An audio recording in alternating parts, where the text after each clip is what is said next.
Kenza walked into her in-law's courtyard with a hot pot in her hands and a brave little smile. She was trying hard to keep steady.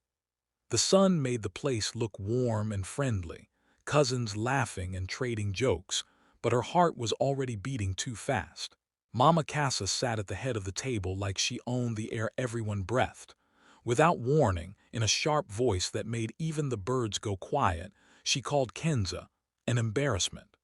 The words hit the ground like something heavy and broke the moment in two. Kenza let out a small, shocked laugh, the kind that slips out before you can stop it, then felt her throat tighten.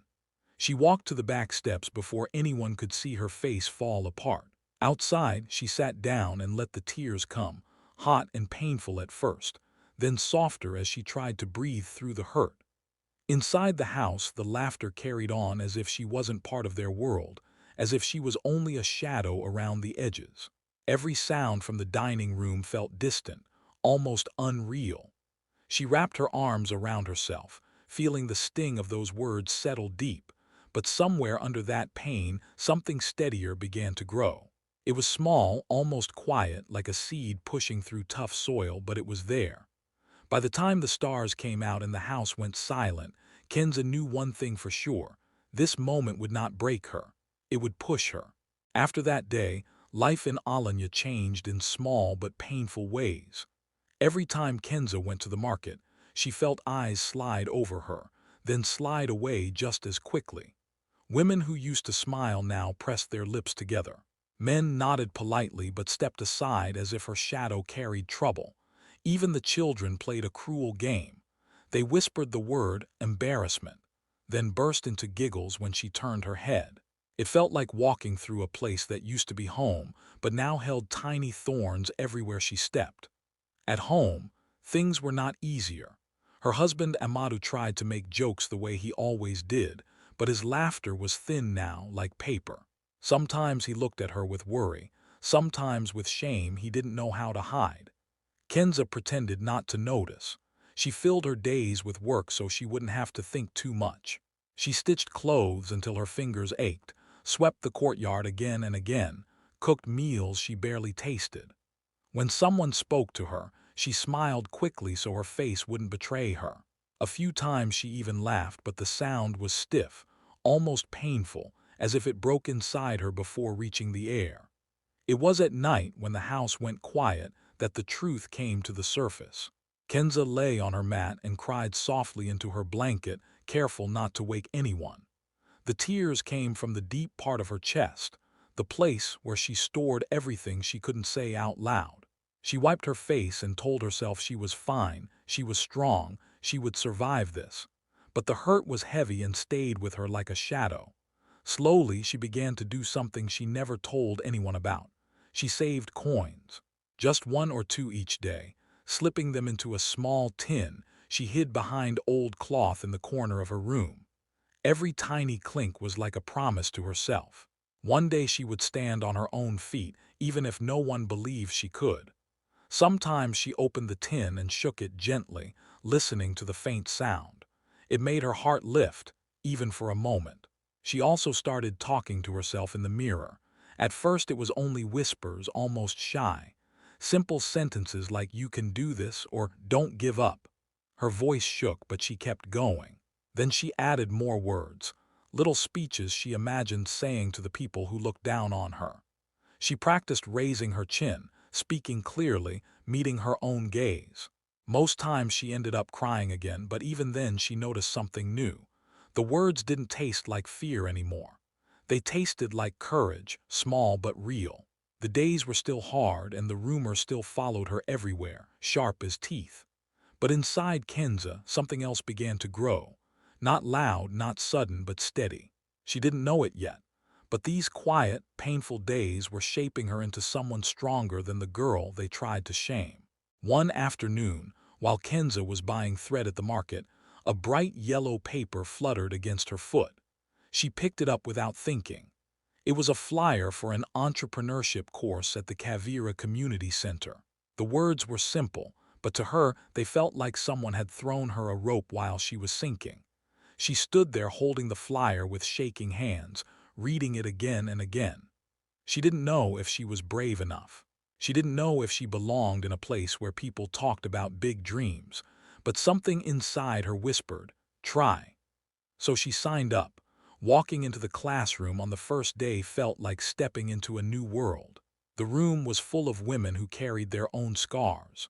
Some had been mocked by husbands, some ignored by families, some pushed aside by neighbors. But instead of hiding their pain, they shared it freely. They laughed at their own mistakes, they comforted each other with soft little awe sounds, and they clapped loudly for every small victory. For the first time in a long time, Kenza felt the air around her lighten. She listened closely as the teacher explained how to budget, how to plan, how to talk about your work with pride. The first time Kenza tried to introduce her sewing business, her voice trembled. But the other women smiled at her, nodded, and waited patiently. She tried again. The second attempt was stronger. By the third, she felt a small spark of confidence. Little by little, she learned how to place value on her skills without saying sorry for it. She practiced making simple pitches, using words she had never used before, words that made her feel tall. She learned how to calculate costs, how to save properly, and how to speak about her talent as something real. The women in the room treated every bit of progress like a celebration. If someone sold their first item, the whole class cheered. If someone fixed a mistake, they clapped anyway. It felt like growing in warm soil. Then the moment came. A shop owner placed an order for dozens of Kenza's hand-stitched market bags. When she heard the news, she froze for a second, not believing it. Then a laugh escaped her, loud and surprised, the kind that breaks through doubt. But the laugh turned into a sob. She covered her face as tears slipped through her fingers. The women around her gathered close, hugging her, telling her she deserved it. Holding that first order in her hands, Kenza felt something shift deep inside her. The very things people used to laugh at, the long hours sewing, the tiny details she obsessed over, the care she poured into every stitch, were becoming her strength. She understood for the first time that her shame could be turned into a future she would build with her own hands. Kenza worked through many long nights, often sewing until her eyes burned and her fingers felt numb. She kept a small lamp on, its soft light filling the tiny stall she had set up near the market. People passed by without paying much attention at first, but she didn't stop. Every stitch felt like a step forward. Every finished bag or dress felt like a quiet promise to herself. Weeks turned into months and her stall slowly changed. It became neater, brighter, and filled with pieces that showed her growing skill. One morning she stood back, looked at her work, and felt something she had not felt in years: pride. Soon the small stall could not hold everything she was creating. With the money she had saved, and a little help from the women at the community center, she rented a tiny shop on Savana Road. When she hung the sign Kenza Creations above the door, her hands shook, but this time from excitement. People started noticing her work for real. Brides came looking for dresses that felt special. Teachers wanted simple but beautiful outfits. Even the serious man from the post office began smiling when he collected parcels of her designs, proud to tell customers they came from his own town. Kenza's laugh changed too. It became warm and full, the kind that came from deep inside and surprised even her. Some days she laughed so hard her cheeks hurt, and other days she slipped into the storeroom and cried quietly, not from sadness, but from the shock of seeing her dream forming in front of her eyes. It was overwhelming to realize she was no longer the woman whispered about in the market. She was building something real, something people respected. Word about her work began to travel faster than she ever expected. Someone posted a picture of one of her dresses online, calling it a perfect fit. Another blogger wrote about her shop being the hidden gem of Savana Road. Market sellers told customers about her skill. People shared stories, photos, and little moments connected to her designs. It spread through town like the smell of fresh bread, warm and inviting. With every new customer who walked through the door, Kenza felt the old label Mama Casa had thrown at her lose its sting. People no longer saw her as an embarrassment. They saw her talent, her dedication, her kindness, and her honesty. They saw a woman who refused to break, a woman who turned quiet pain into steady growth, a woman who showed that greatness can start from the smallest corner of a market stall. Standing in her shop one evening, listening to the sound of customers chatting outside, Kenza realized something simple and powerful. She had not escaped the rumor. She had risen above it. And now the whole town knew her not for the word someone tried to stick on her, but for the beauty she created with her own hands. The video that changed everything started on an ordinary evening. The family had gathered for dinner, the way they always did, with noisy plates and loud talk. A cousin was filming for fun, waving his phone around without thinking. In the middle of it, he caught the moment Mama Casa made one of her usual sharp comments. Her voice cut through the room, calling Kenza useless, and the camera caught Kenza stepping back with a tight smile, trying to hide the sting. No one noticed then. But later, that cousin posted the clip online with a silly caption, not imagining what would happen next. By morning, the video had spread like fire. People shared it faster than anyone could keep track.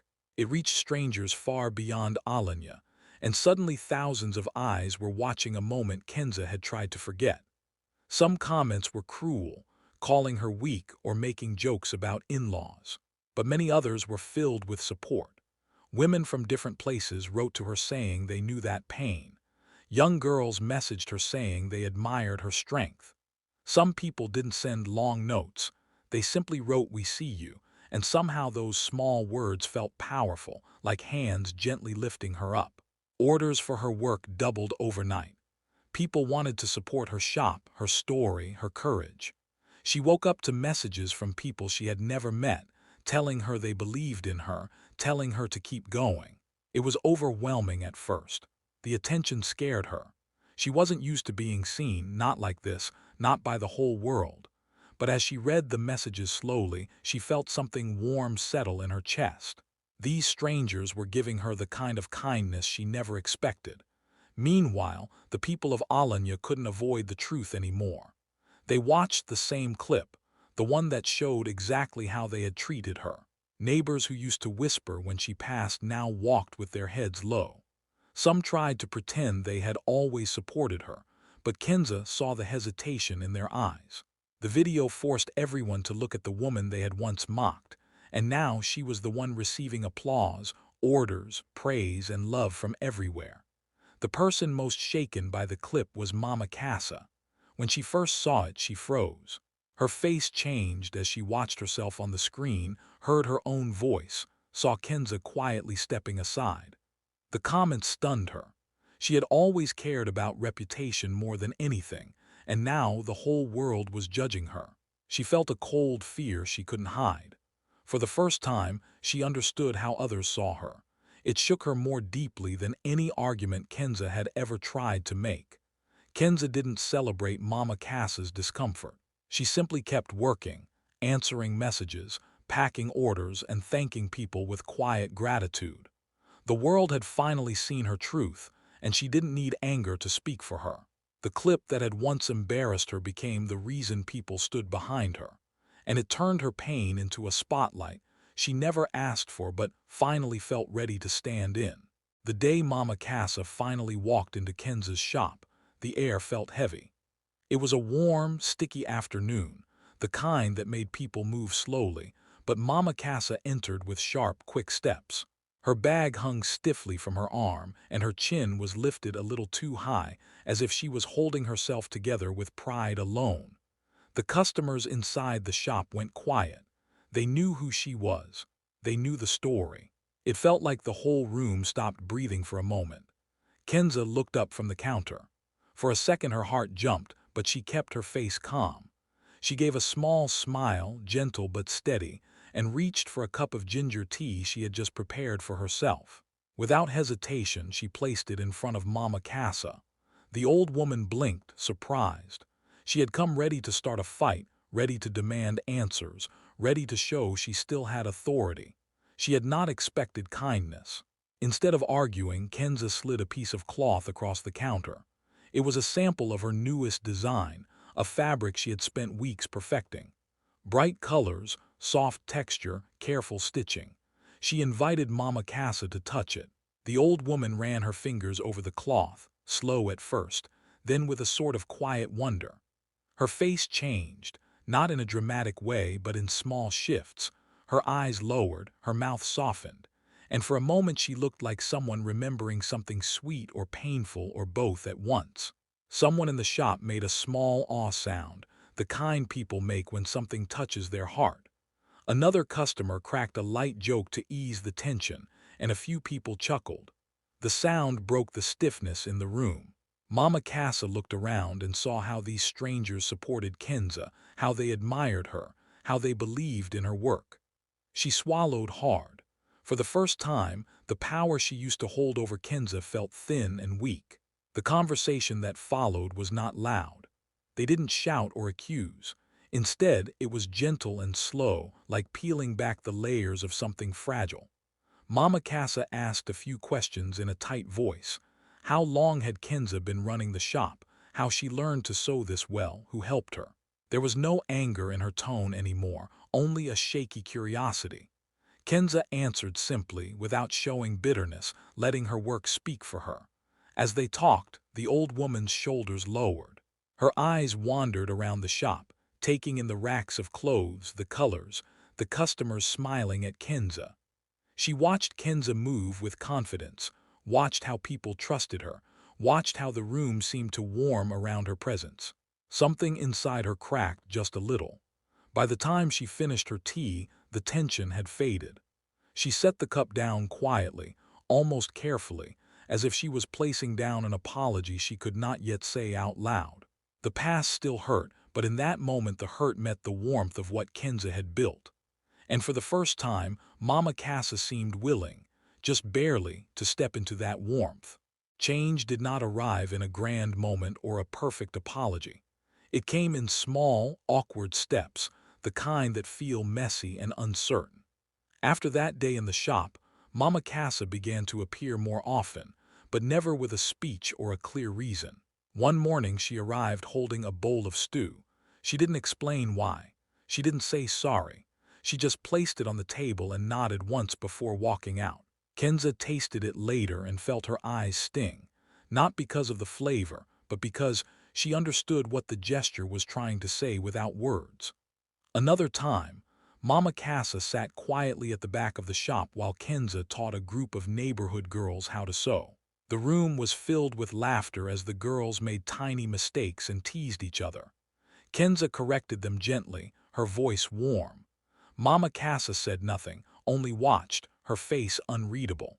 But Kenza noticed her hands folding and unfolding on her lap, as if she was swallowing her pride thread by thread. The hardest moments for the old woman were when customers praised Kenza out loud. Someone would hold up a dress and say, "This girl is gifted," and Mama Casa's eyes would flicker, her mouth tightening. She would look away, humbled but still learning. There were setbacks too. On some days, an old habit jumped out of her like a sudden cough. She made a sharp comment once when Kenza misplaced a measuring tape. She snapped about something small another afternoon when she was tired. But each time, she returned later, quieter, with a softened face. Change was trying to work its way through her, even if it stumbled. And then there were the bright moments, the ones that surprised both of them. One afternoon, someone in the shop told a funny story about fabric dye going wrong, and both Kenza and Mama Casa burst into laughter at the same time. They laughed so hard they had tears in their eyes, and for a moment the past felt far away. On another day, a customer clapped loudly for Kenza's work, praising her skill in front of everyone. Kenza smiled shyly, but Mama Casa looked down, cheeks warming. It wasn't shame this time. It was humility, arriving slowly, finally. While this quiet transformation unfolded, Kenza kept building her world. She started a training program for young women who wanted to learn sewing. She created a small scholarship for apprentices who had big dreams but little support. Every Sunday, she hosted a sewing circle where girls from different parts of town gathered, shared snacks, practiced stitches, and talked about their hopes.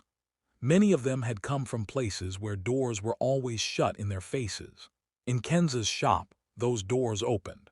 The shop became more than a business.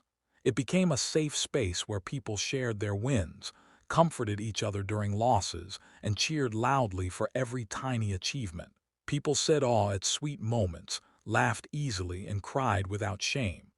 Something soft and healing filled the place, something the community hadn't felt in a long time. And slowly, as she watched this new world grow around Kenza, Mama Casa began to understand. Respect wasn't something she could demand. It was something she had to earn back, one quiet effort at a time. Years later in Bantama, Kenza's shop had become one of the first places to light up in the morning and one of the last to go dark at night. She walked through the doorway each day with a calm smile, the kind that once felt impossible for her. The shop buzzed with customers, laughter, and the soft sound of sewing machines. Sometimes, if you looked toward the gate, you would see Mama Casa sitting on a small wooden chair, watching the steady flow of people coming to buy Kenza's work. Her face, once sharp and tight, now carried a quiet softness. When Kenza passed by, they exchanged a simple look that held more peace than words ever could. One afternoon, during the launch of Kenza's new community scholarship, the whole hall filled with neighbors, customers, and young girls she had trained. Kenza stepped to the front, holding her notes, ready to speak. But before she even finished her first sentence, the entire room rose to their feet. They clapped, cheered, and called her name. Kenza froze for a moment, shocked, then laughed out loud, a full, joyful laugh that echoed against the walls. A second later her voice broke and tears spilled down her cheeks. They were the kind of tears that tasted like healing, like all the nights she cried alone had finally turned into something bright. At a corner table, Mama Casa sat with her hands shaking slightly. She wiped her eyes when she thought no one was looking. When the crowd settled, she stood slowly and walked toward Kenza holding a small cup of tea. No speech, no big apology, just the simple offering. Kenza accepted it with both hands, understanding the weight of the gesture. The moment settled on her face in a warm, glowing way. You could see years of pain and strength mixed together, forming a steady smile that said she had not only rebuilt herself, she had softened the heart of the woman who once hurt her, without carrying any bitterness at all.